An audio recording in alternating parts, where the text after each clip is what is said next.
ಜನ ಯಾವುದನ್ನ ನಿರೀಕ್ಷೆ ಮಾಡ್ತಾ ಇದ್ರು. ವೆಸ್ಟ್ ಬೆಂಗಾಲಲ್ಲಿ ಏನಪ್ಪ ಆಗುತ್ತೆ, ಭಾರತೀಯ ಜನತಾ ಪಾರ್ಟಿ ಗೆಲ್ಲೇಬೇಕು ಅನ್ನುವಂಥದ್ದು ಎಲ್ಲ ನಾಗರಿಕರ ಬಹು ಮಂದಿಯ ಆಸೆ ಆಗಿತ್ತು. ಇವತ್ತು ಅದು ನೆರವೇರಿಸಿದೆ ಅಂತ ಹೇಳೋಕ್ಕೆ ಭಾಳ ಖುಷಿ ಆಗ್ತಿದೆ. BJPಯ ಕಾರ್ಯಕರ್ತರು, NDAನ ಕಾರ್ಯಕರ್ತರು ಜೀವದ ಹಂಗನ್ನು ತೊರೆದು ಪಶ್ಚಿಮ ಬಂಗಾಳ ಮತ್ತು ತಮಿಳುನಾಡಲ್ಲಿ ಚುನಾವಣಾ ಪ್ರಚಾರವನ್ನು ಮಾಡಿದ್ದರ ಪರಿಣಾಮವಾಗಿ ಇವತ್ತು ಎರಡೂ ಕಡೆ ಏನು ಹಿಂದೂ ಧರ್ಮವನ್ನು, ದೇವರನ್ನು ನಂಬ್ತಾ ಇಲ್ಲದೆ ಇದ್ದಂಥ, ದೇವರುಗಳನ್ನು ಟೀಕೆ ಮಾಡ್ತಾ ಇದ್ದಂಥ ಏನು ತಮಿಳುನಾಡಲ್ಲಿ ಜಡ್ಜ್ ವಿರುದ್ಧ ಈಗಾಗಲೇ ಅದಕ್ಕೆ ಇಂಪೀಚ್ಮೆಂಟ್ಗೆ ಮೂವ್ ಮಾಡೋದಕ್ಕೆ ಅಂತ ಮಾಡಿದಂಥ ದೇವರ ದೀಪವನ್ನು ಹಚ್ಚಬಾರ್ದು ಅನ್ನುವಂಥ ಕರೆಯನ್ನು ಕೊಟ್ಟಂಥ DMKಯ ಮುಖ್ಯಮಂತ್ರಿ ಇವತ್ತಿಲ್ಲ. ಅಂದರೆ ಜನ ಇವತ್ತು ದೇವರನ್ನು ನಂಬ್ತಾ ಇದ್ದಾರೆ. ಜನಕ್ಕೆ ಇವತ್ತು ಧರ್ಮ ಬೇಕಾಗಿದೆ, ಹಿಂದೂ ಧರ್ಮ ಬೇಕಾಗಿದೆ. ಯಾವುದನ್ನು ಓಲೈಸ್ಕೊಳ್ಳೋಕ್ಕೋಸ್ಕರ ನೀವು ಟೀಕೆ ಮಾಡ್ತಾಯಿದ್ರಿ, ಇವತ್ತು ಅದಕ್ಕೆ ಬೆಲೆ ಇಲ್ದಂಗೆ ಮಾಡಿದ್ದಾರೆ.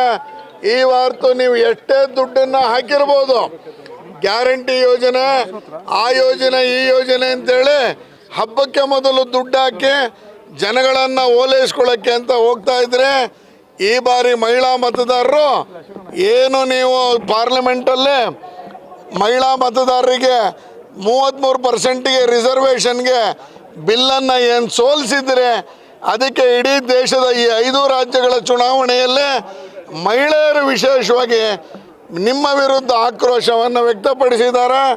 ಈಗಲೂ ಅವರು ಎಚ್ಚೆತ್ಕೊಳ್ಳಿ, ಮಹಿಳಾ ಬಿಲ್ಗಳನ್ನ ಪಾರ್ಲಿಮೆಂಟಲ್ಲಿ ಪಾಸ್ ಮಾಡಿಕೊಡಿ. ಮುಂದಿನ ಚುನಾವಣೆಗಳಲ್ಲಿ ಮಹಿಳೆಯರು ಹೆಚ್ಚು ಸಕ್ರಿಯತೆಯಿಂದ ಭಾಗವಹಿಸುವಂಗೆ ಮಾಡಿ. ನಾನೇ ಸರ್ವಸ್ವ, ಸುಪ್ರೀಂ ಕೋರ್ಟ್ಗಿಂತನೂ ನಾನೇ ಅಂತ ಹೇಳ್ತಾ ಇದ್ದಂಥ ದೀದಿ ಇವತ್ತು ಕೆಳಕ್ಕೆ ಬಿದ್ದಿದ್ದಾರೆ. ಇವತ್ತು ಅವರು ಚುನಾವಣಾ ಆಯೋಗ ಸರಿ ಇಲ್ಲ ಅಂದರು, ಕೇಂದ್ರದ ಯಾವುದೇ ಅಧಿಕಾರಿಗಳು ಸರಿ ಇಲ್ಲ ಅಂದರು. ಇಡಿ ದಾಳಿ ನಡೆದ್ರೆ ಹೋಗಿ ಧರಣಿ ಕೂತ್ಕೊಳ್ಳೋದು ಒಬ್ಬ ಮುಖ್ಯಮಂತ್ರಿ ಮಾಡೋ ಕೆಲಸನ? ಚುನಾವಣೆ ಪ್ರಚಾರದಲ್ಲಿ ಚುನಾವಣೆ ಮಾಡ್ದೇನೆ ಬರೀ ಕೋರ್ಟು ಅಂತ ಅಲಿಸಿ ತಾನೂ ಅಲೆದು ಇವತ್ತು ಕೆಳಗೆ ಬಿದ್ದಿದ್ದಾರೆ. 15 ವರ್ಷಗಳ ಅವರ ಆಳ್ವಿಕೆ ಅಂತ್ಯ ಆಗಿದೆ. ಭಾರತೀಯ ಜನತಾ ಪಾರ್ಟಿ ವೆಸ್ಟ್ ಬೆಂಗಾಲಲ್ಲಿ ಸಮರ್ಥ ಆಡಳಿತವನ್ನು ಮಾಡೋ ಮುಖಾಂತರ ಯಾರೆಲ್ಲ ನುಸುಳುಕೋರಿದ್ದಾರೆ ಆ ನುಸುಳುಕೋರರನ್ನು ಸದೆ ಬಡಿಯೋ ಮುಖಾಂತರ ಅಥವಾ ಒಳಗೆ ಬರದೇ ಇರುವಂಥ ರೀತಿಯಲ್ಲಿ ಮಾಡಿ ದೇಶದ ಸುರಕ್ಷತೆಯನ್ನು ಗಟ್ಟಿ ಮಾಡುವಂಥ ಪ್ರಯತ್ನಕ್ಕೆ ಭಾರತೀಯ ಜನತಾ ಪಾರ್ಟಿ ಮಾಡುತ್ತೆ.